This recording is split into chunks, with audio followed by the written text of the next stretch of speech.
Los temas que le interesan a Colombia se analizan en Golpes de Opinión. Juan Pablo Sánchez, la nueva generación del periodismo tolimense. Acaba de ser nombrado presidente de los gremios económicos del Tolima, Jairo Arias Barragán, el presidente de la Junta Directiva de la Cámara de Comercio de Ibagué, como lo anticipamos esta mañana en exclusiva en el ping-pong político de Ecos del Conveima. Había hecho un intenso lobby junto a la Cámara de Comercio de Ibagué para tumbar a Efraín Valencia Andrade, quien lo venía haciendo muy bien, quien ha demostrado que no deja prevalecer los intereses particulares sobre los intereses generales.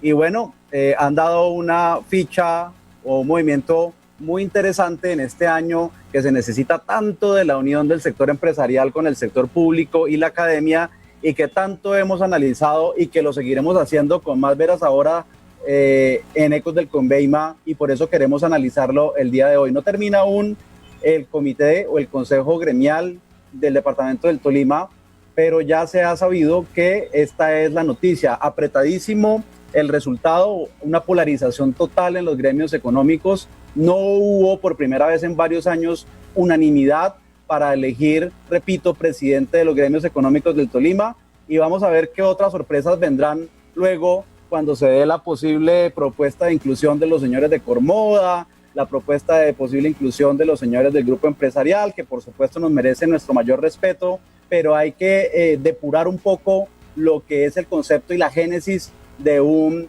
comité gremial en el departamento, donde infortunadamente se han revuelto universidades, ONGs, corporaciones, gremios que no generan empleo, algunos que sí lo generan y que son muy importantes, y se están traslapando muchos intereses de por medio. Doctor Eduardo Bejarano, buenos días y su consideración inicial sobre este tema.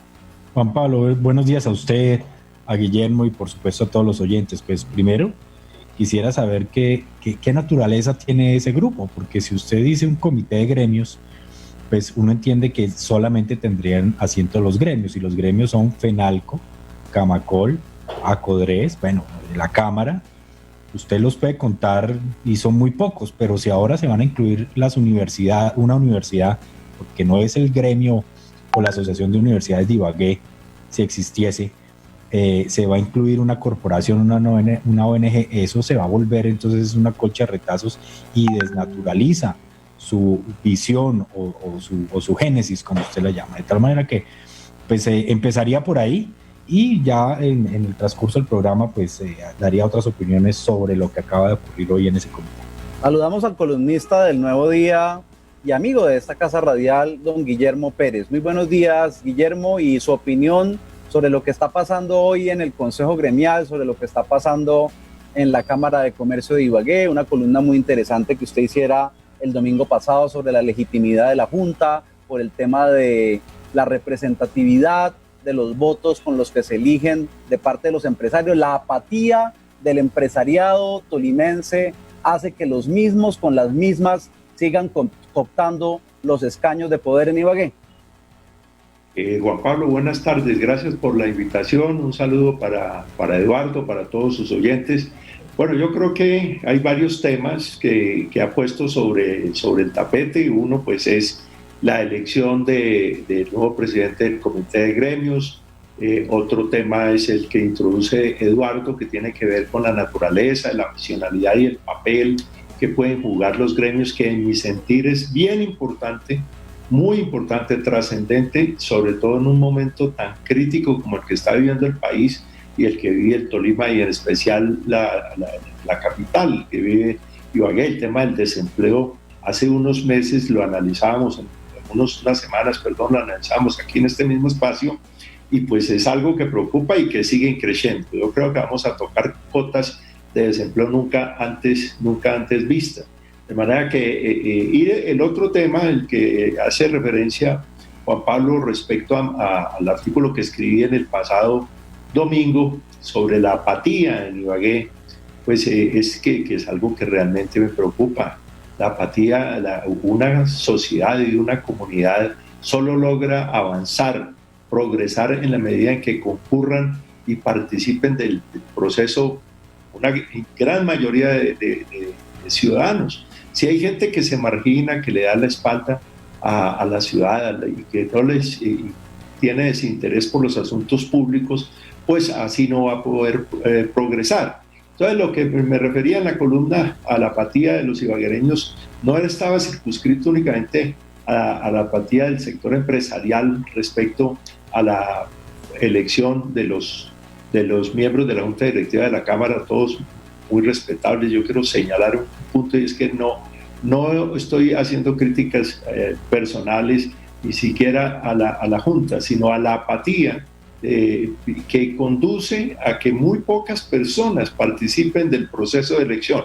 Ibagué tiene 28.000 comerciantes inscritos, personas entre naturales y jurídicas, inscritas en el registro mercantil, pero los afiliados son 1.600 y quienes participan en una elección son 800. Es decir, toda la Junta en pleno pues tendría apenas la representatividad del 1.98% del universo de los empresarios o de los comerciantes de la ciudad, lo cual me parece que no es sano desde ningún punto de vista. Entonces es más un llamado a la importancia de que haya una gran participación ciudadana en todos los sectores, en el sector empresarial, en el sector político, en el sector cívico. Nos hace falta sin duda, una mayor participación, Juan Pablo.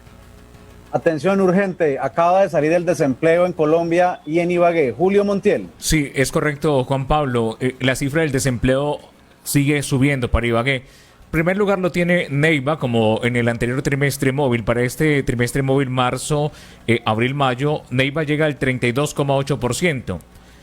Ibagué pasa de 25,1 al 31,7%. 31,7%. Armenia 30,4% y Popayán con el 29,7%. Cierra estos 5 primeros lugares. Repite Ibagué, por favor, Julio. 31,7%, Juan Pablo. Pasamos. ¿Segundo lugar nacional? Sí, segundo lugar nacional se mantiene. Neiva continúa en el primero. Las dos, Neiva e Ibagué, pasan del 25, una al 32 Neiva, y Ibagué pasa del 25,1 al 31,7%. Cifra pues demasiado alta a raíz de todo lo que ha sucedido. En el desempleo juvenil, esta es la cifra que marca Ibagué en lo que acaba de revelar el DANE. Aquí vamos a contarles a nuestros oyentes de Econoticias. El desempleo juvenil pasa del 37% al 44,2% de la población ibaguereña entre 14 y 28 años, que es lo que hace referencia al DANE. ¿Primeros? Sí, claro, primeros con el 44,2%, segundo lugar Florencia con el 43,1% y tercer lugar lo ocupa Popayán con el 42,8%. Recordemos que la población que mide el DANE es entre 14 y 28 años de edad. Escuchemos un poco de lo que explica Juan Daniel Oviedo, director del DANE, de lo que ha sido este movimiento en las 23 áreas metropolitanas que tiene en cuenta el DANE, lo que tiene que ver con el desempleo y los movimientos que se han dado en este año 2020, desde luego con la afectación de la pandemia del COVID-19. Pandemia, marzo, abril, mayo, la tasa de desempleo se ubica en 17,8%, 7 puntos porcentuales más que ¿qué número en 2019, es el desempleo juvenil? Ese mismo periodo. En el año corrido, es decir, visto como 5 meses, la tasa de desempleo se ubica en el 15,5%, 4 puntos más de lo que teníamos en 2019. Y en el año corrido, es decir, la deuda que llevamos en materia de mercado laboral, vista como la foto de los últimos 12 meses, pues está en un desempleo del 12,2%, del año entre junio del 2019 y mayo del 2020 versus un 10,1% de ese mismo periodo de 12 meses, pero inmediatamente anteriores. Eso automáticamente lo que nos debe llevar a señalar es que en 2019 la tasa de desempleo subió 1 punto versus 2018, ya en el año que podríamos cerrar completamente de 12 meses a mayo, la tasa de desempleo ha subido 2 puntos porcentuales y esos son los elementos que debemos tener en cuenta para diferenciar la coyuntura de la estructura que está teniendo el comportamiento del mercado laboral. Pues un poco de lo que explica Juan Daniel Oviedo, director del DANE. Juan Pablo, la otra noticia que se genera hoy es que el DANE anunció que a partir de este mes la entrega de resultados en lo que tiene que ver con el desempleo en Colombia será cada 15 días para medir no permitir 30 días como tal de lo que se viene haciendo de trimestres móvil, sino cada 15 días la medición que hará el DANE en materia de desempleo, es lo que ha anunciado el director en la mañana de hoy cuando se revelan las cifras del desempleo trimestre móvil marzo, abril, mayo. Repite, por favor, el desempleo juvenil, Julio. Sí, Juan Pablo, desempleo juvenil para Ibagué 44,2, pasamos del 37 al 44,2, somos primer lugar en Colombia, segundo lugar Florencia 43,1 y tercer lugar está Popayán con el 42,8. Su opinión, doctor Bejarano, catastróficas noticias en el desempleo el día de hoy. ¿Y qué retos los que tienen los líderes políticos y económicos de nuestra ciudad? Por eso es que nos gusta criticar con frenesí el subdesarrollo de Ibagué. Pues mire, desde que empezó a asomar las orejas el COVID en estos mismos micrófonos y en estos espacios de la web, hicimos un análisis de la hecatombe que se podría venir y de que creíamos que era necesario anticiparse a los temas de la destrucción del empleo. Y desafortunadamente ni desde los gremios ni desde la administración pública se ha visto una estrategia clara, coherente, de choque, no digamos para generar empleo, para prevenir la destrucción del empleo, que es lo que estamos viendo, especialmente en los más jóvenes, que como usted bien lo resalta, Juan Pablo, y como bien lo señala don Julio Montiel, pues nos tienen en el primer lugar de desempleo juvenil nacional. De tal manera que se advirtió, se dijo que en el plan de desarrollo debía haber algo concreto, específico para este asunto del post-COVID y para los efectos económicos y laborales de la pandemia, y no vimos realmente una estrategia clara y contundente al respecto. Y yo no sé qué están esperando los gremios. Desafortunadamente, por ejemplo, de la Cámara de Comercio hemos visto muy poco. Hemos visto unas cartas dirigidas al presidente de la República, más como un decálogo de quejas y peticiones, pero no una estrategia, que es lo que clamamos desde el mes de marzo en estos mismos espacios. Una estrategia coordinada, coherente entre el gobierno local, los gremios, digamos la academia, también hicimos ese llamado. Yo no he visto la academia local por ninguna parte con un análisis sobre el empleo, sobre un análisis sobre la demanda agregada, los efectos del COVID en la economía local. Desafortunadamente parece que en la pandemia muchos salieron corriendo. Sí, mi querido Guillermo, decía mi papá Arnulfo Sánchez, esto es lo que da la tierra. Acá en Ibagué es supremamente difícil la unión de las personas, ¿no? Los egos y las diferencias hacen que el que piensa distinto como nosotros tratan es de acabarlo, ¿no? De hundirlo, y eso le ha pasado a muchas personas en la política, en los gremios, en los diferentes puestos de poder de la ciudad. Bueno, Juan Pablo, sí, los tolimenses tenemos una particular manera de ser, es lo que da la tierra, como decía Arnulfo, pero estamos viviendo unos momentos dramáticos. Hay que actuar con sentido de urgencia, sentido de responsabilidad, poniéndonos la mano en el corazón. Estas cifras que acaba de revelar el DANE, de 31% de desempleo en Ibagué, más 44.2% de desempleo juvenil, nos debe generar una profunda reacción a todos, absolutamente todos. Digamos, no a un solo sector, no estamos hablando únicamente del sector, del sector político, del sector empresarial, de la academia. No, como decía Eduardo, una reflexión muy amplia de los más diversos sectores, incluidos los medios de comunicación. Los periodistas y los medios de comunicación tenemos grandes responsabilidades también en este momento, porque esa tasa es explosiva, reitero. Eso a la juventud solo le están quedando 3 ventanas. La ventana del éxodo, irse, que es una ventana tradicionalmente histórica en el departamento del Tolima. El Tolima durante muchísimos años, y lo hablábamos en su programa de unas semanas, ha tenido desempleo estructural, ha sido un expulsor de población. La segunda ventana es la de la informalidad. Tenemos una tasa de informalidad del 60% o más, y esa va a seguir creciendo. Y es un camino que no conduce al desarrollo, a la prosperidad, absolutamente para nada. Y la otra ventana que le queda, y no estoy legitimando ninguna conducta con ello, es la ventana de la delincuencia. Entonces vamos a tener también paralelamente problemas más graves de inseguridad. Si esto no nos mueve a reflexionar, a deponer las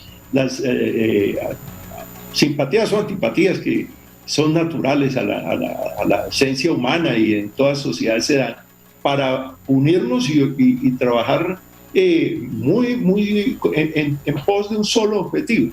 Eduardo decía, mire, ya ni siquiera se trata de cómo vamos a generar empleo, sino cómo vamos a preservar el poco empleo que hay.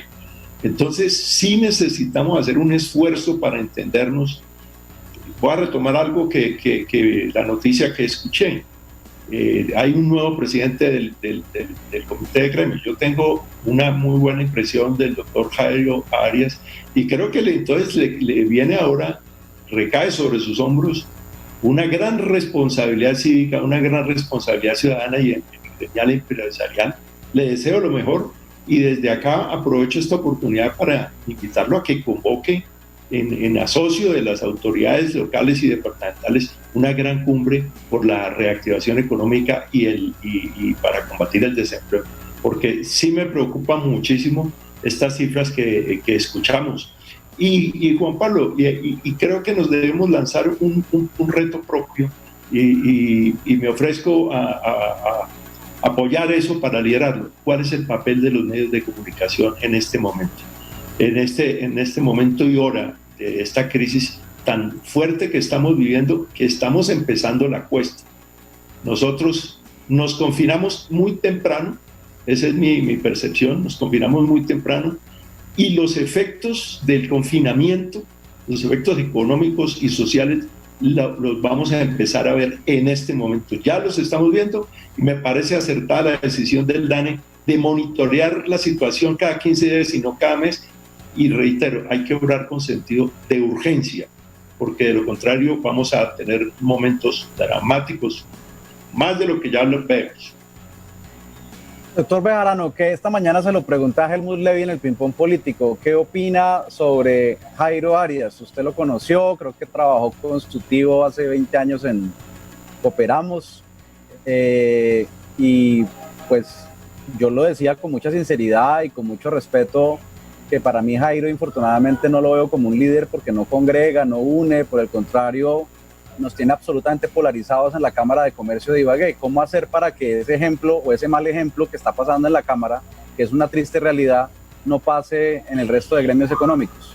Pues Juan Pablo, yo debo decir que no lo conozco en el plano profesional, lo conocí efectivamente, como usted lo señala, en las épocas de Cooperamos, pero más en temas sociales o de otra naturaleza. Lo que me preocupa es que usted sabe que él ha ido escalando en la Cámara y en esto de la Junta, dando volteretas. Él tenía una posición en unos temas y se ha venido desafortunadamente acomodando, pero eso es lo que pasa también en esta región. La gente se empieza a acomodar, los políticos, los empresarios, pues para hacerse como un mejor ambiente en las circunstancias cambiantes, de tal manera que pues me parece que esa ha sido la consigna, pero bueno, digamos, cada cual podrá tomar las decisiones que quiera y que crea relevantes, pero aquí, como bien lo señala Guillermo, pues es una coyuntura muy difícil. Llega a la Junta de Gremios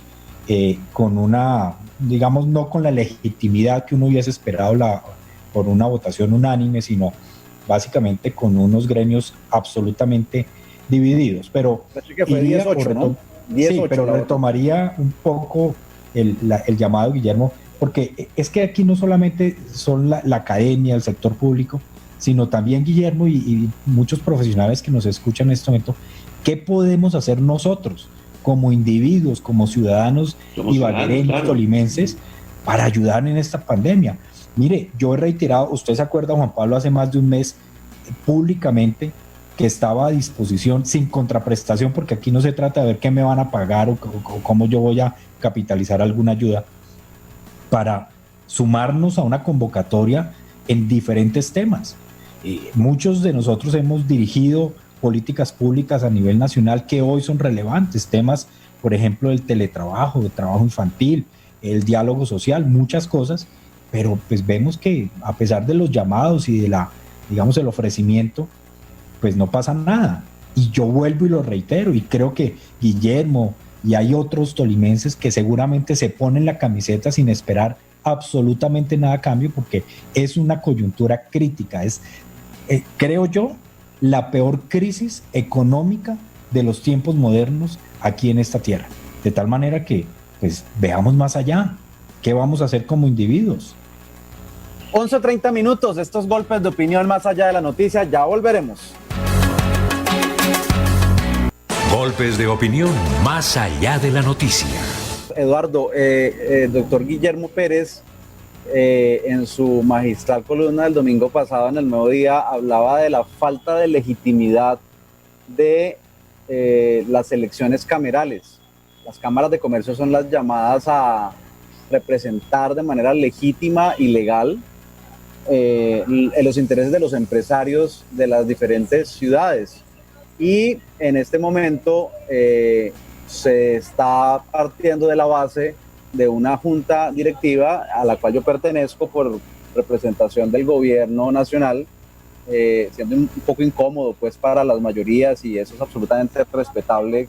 A mí me parece que hay que respetar el disenso, pero no se han dado las suficientes estrategias de comunicación para que usted pueda tener el derecho a elegir o ser elegido en las siguientes elecciones. Las elecciones camerales en Colombia son cada 4 años, según la ley 1727 del 2014, que se estrenó, por supuesto, ese año cuando el entonces presidente ejecutivo Silverio Gómez Carmona tuvo ese primer, por decirlo de alguna manera, escándalo por el tema del censo electoral empresarial. Pues bien, esta historia infortunadamente se repitió en el 2018 y hoy por hoy prácticamente el 50% solamente del censo de afiliados de la Cámara, que hoy es aproximadamente de 1.800, en ese momento creo era de 1.600, votan. Y de esos 1.600, como votan 817, solamente asistieron 500 algo de personas.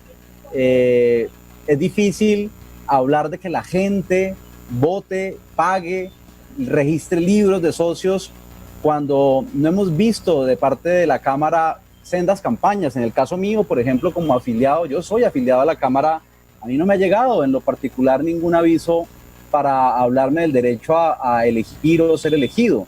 No veo campañas en medios de comunicación, como si no existiera un interés para que ese cociente electoral creciera en las próximas elecciones y se le diera un poco más de la legitimidad que está pidiendo Guillermo Pérez en su columna.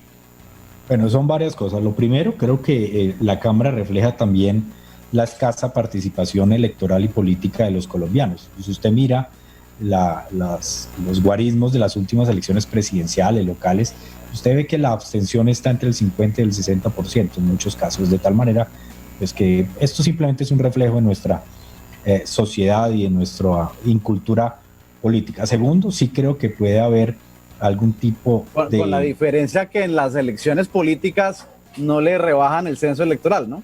No, obviamente, pero aquí sí creo que puede haber algún tipo de interés de que esto no se haga público, porque en la medida en que sean pocos los que participan y esos pocos son los que están activamente armando las listas y eso, y no es de ahora sino de antaño, pues claramente ellos siguen cooptando la Junta a su acomodo. Son muy pocas las voces independientes que llegan vía electoral, no hablemos de los representantes del presidente, pero vía electoral, de tal manera que me parece que es un ejercicio antidemocrático. Las cifras que muestra Guillermo del el porcentaje de representatividad de esa junta pues son vergonzosos, y eso hace pues que mucha gente no quiera ni siquiera participar porque ve que no es un organismo legítimo.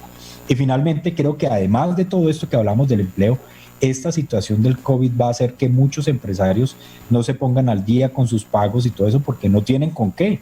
Y eso va a hacer mucho más limitante el tema electoral en las próximas elecciones, de tal manera pues que el panorama no podría ser peor en estos momentos.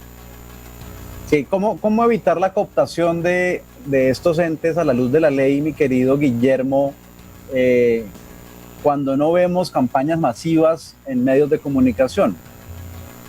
Bueno, yo creo, Juan Pablo, una cosa. Hay un tema estructural ahí, y es que solo puedan votar los afiliados. A mí me parece, cuando uno mira el presupuesto de la Cámara, encuentra que el 90% del presupuesto de la Cámara se produce por la administración del registro mercantil, es decir, lo que paga cada persona que se inscribe en la Cámara de Comercio. Para hacer un ejercicio hipotético, ¿qué le pasaría a las cámaras del país? Para no decir de la Ibagué y hacer una abstracción, ¿qué le pasaría si le quitaran el registro mercantil? Pues yo creo que quedarían muy poquitas cámaras en el país. Y quedarían muy poquitas porque creo que no están haciendo el esfuerzo de generar valor agregado, de generar más servicios, y están instalados en una zona de confort. Ingreso privado. Le pasa un poco lo que le pasó en su momento a la Federación Nacional de Cafeteros, el Comité de Cafeteros, la Federación administrando el Fondo Nacional del Café, o Fedegan administrando el Fondo Ganadero. Entonces, si administran estos que son tributos parafiscales prácticamente, y son recursos públicos, si se los quitan, pues desaparecerían.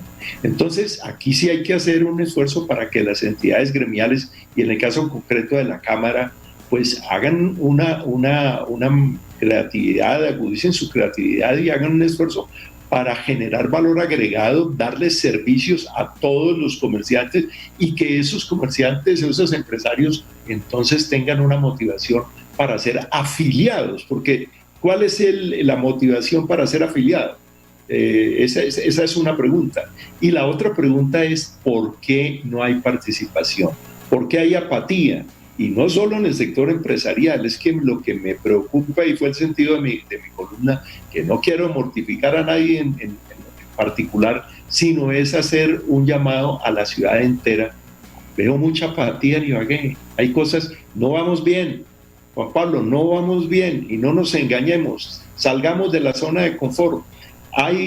Tenemos retos muy grandes, demasiado grandes, y entonces esa apatía pues genera mucha, a mí por lo menos me genera gran preocupación. Yo quiero mucho a Ibagué, quiero mi región, y quisiera que el tolimense y el ibaguereño tuviera un mayor espíritu cívico, un mayor sentido de pertenencia en la ciudad, y saber que en la medida en que lo hagamos, pues vamos a progresar. He visto cosas, para no quedarnos en la crítica, he visto actitudes y ejemplos muy positivos.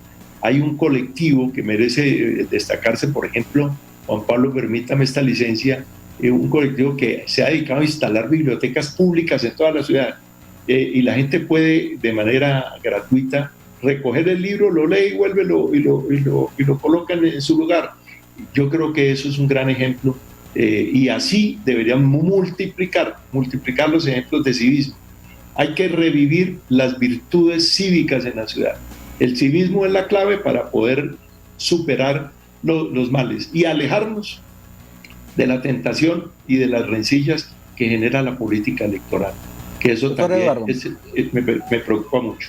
Doctor Eduardo, hablaba usted al comienzo de Golpes de Opinión sobre el papel de la academia, que no se ha visto mucho en esta crisis del COVID. Uno ve cómo la Universidad de los Andes, la mejor universidad privada de Colombia, hace modelos matemáticos, hace papers, hace boletines de notas macroeconómicas, hace investigaciones. Uno no ve ni a la Universidad del Tolima ni a la Universidad de Ibagué, que son las principales del departamento, metidos en este paseo. Infortunadamente lo digo con mucho cariño. Lamento profundamente la renuncia del doctor César Vallejo. Infortunadamente él es una gran persona, lo distinguí personalmente hace un poco más de año y medio.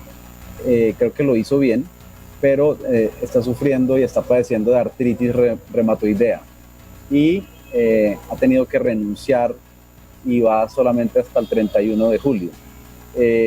Ya se están viralizando de que podría ser Alexander Castro, el nuevo rector de la Universidad de Ibagué. Yo pienso que la Universidad de Ibagué debería ser un proceso abierto para poder elegir ese reemplazo. No tengo a ciencia cierta si lo de Alexander es cierto, también me merece mi mayor respeto, pero eso es lo que está pasando en este momento en la ciudad.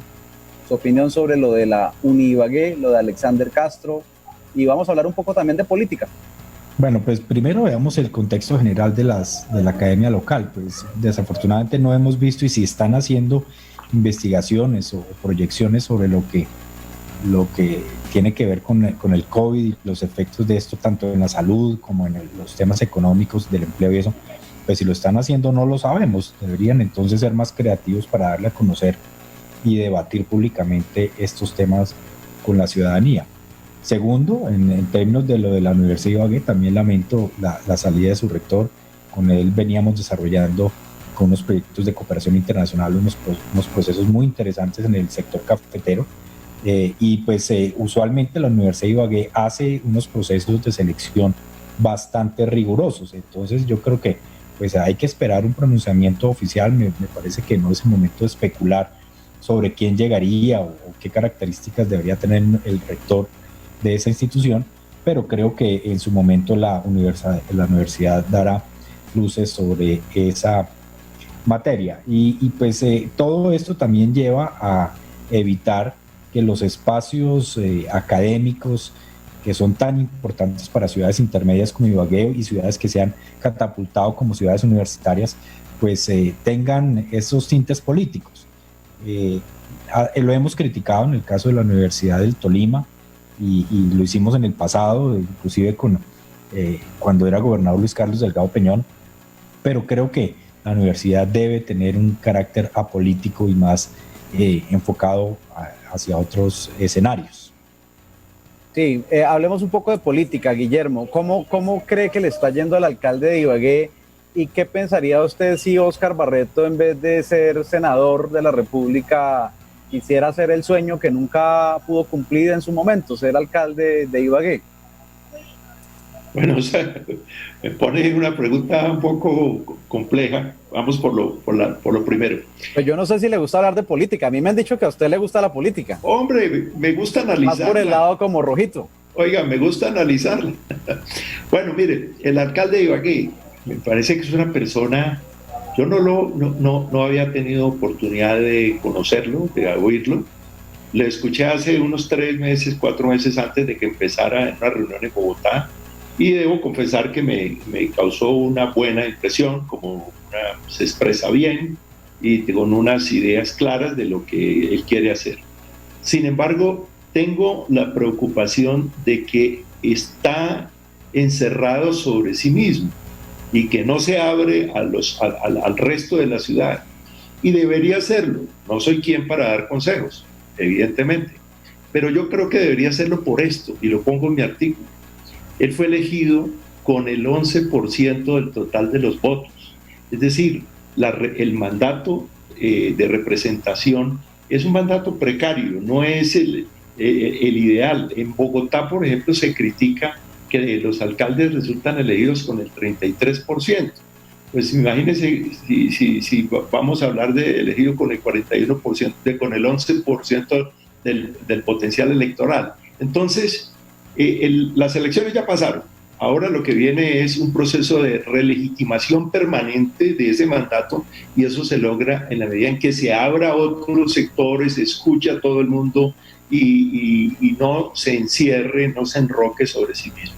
Respecto a la segunda parte de la pregunta, que tiene que ver con la posibilidad de que el exgobernador Barreto sea alcalde, oye, pues, me parece legítimo, es una persona que ha ocupado 2 veces la gobernación, tiene hoy un liderazgo indiscutible, es la primera fuerza política del departamento, por lo menos en términos electorales y en términos de poder burocrático, Él tiene una gran responsabilidad con el Tolima y con la ciudad.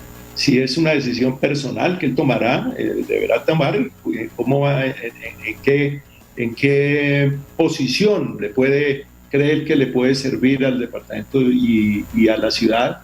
Pero de momento lo único que puedo decirle es que tiene una gran responsabilidad política, porque tanto el gobernador como el alcalde pues hacen parte de su grupo político.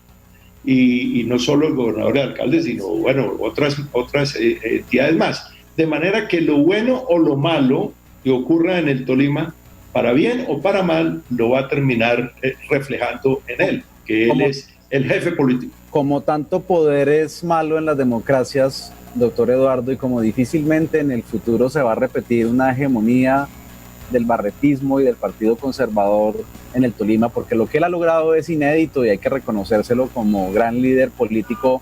¿No será que Óscar Barreto siente en su sabiduría política que puede perder la gobernación y que de repente pueda lograr lo que nunca pudo ser, alcalde de Ibagué?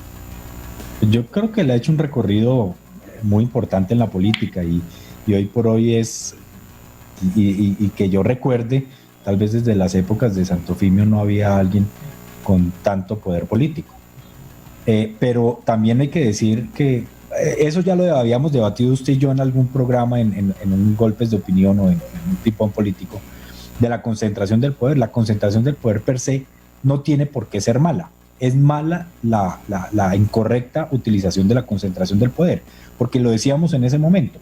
Si confluyen, bueno, fue antes del COVID, pero para el ejemplo de lo mismo, si confluyen en una casa política Cortolima, la gobernación y la alcaldía, y todos empujan para el mismo lado con ese poder político, pues creo que los efectos pueden ser muy grandes. Obviamente, pues existen los riesgos de que las desviaciones de poder también sean bastante grandes, pero pues es algo con lo que siempre hemos convivido en el Tolima. En el pasado ha habido, no en una sola casa política, pero en un solo partido, concentración del poder, y no se hizo prácticamente nada. Cuando usted vio, había Cortolima, Gobernación y Alcaldía, Hospital Federico Lleras y Universidad del Tolima, todos casi que regidos por un solo apellido político. ¿Y eso para qué le sirvió al Tolima? Yo lo digo con franqueza, para absolutamente nada, y siendo liberal, no le sirvió absolutamente para nada al departamento del Tolima. Entonces hay que mirar más es la utilización del poder más que la concentración del mismo. Pero obviamente pues los espacios están abiertos, todavía no se vislumbran liderazgos fuertes para la alcaldía de Ibagué, y tal vez en estos momentos críticos pese más la necesidad de tener una persona con experiencia que llegue una persona novedosa, entre comillas, a experimentar, porque estamos en una situación bastante crítica y lo vamos a estar por unos años más. Guillermo, muchas gracias por haber asistido hoy a Golpes de Opinión, y cuénteme un poco sobre su programa con Humberto de la Calle, mañana. Hombre, Juan Pablo, muy, muy generoso de su parte, sí. Bueno, como usted sabe, vengo haciendo unos programas, unas entrevistas a través del Nuevo Día, las estamos haciendo todos los miércoles. He tenido la fortuna de tener grandes invitados importantes, y que es buscando luz en este momento de oscuridad. Mañana tendremos al vicepresidente y jefe de la delegación de gobierno en las negociaciones del proceso de paz en La Habana, al doctor de la Calle, y vamos a hablar de un tema, vamos a analizar el estado del proceso de paz, porque es que hay también preocupación, da la sensación de que es una ilusión que se está apagando.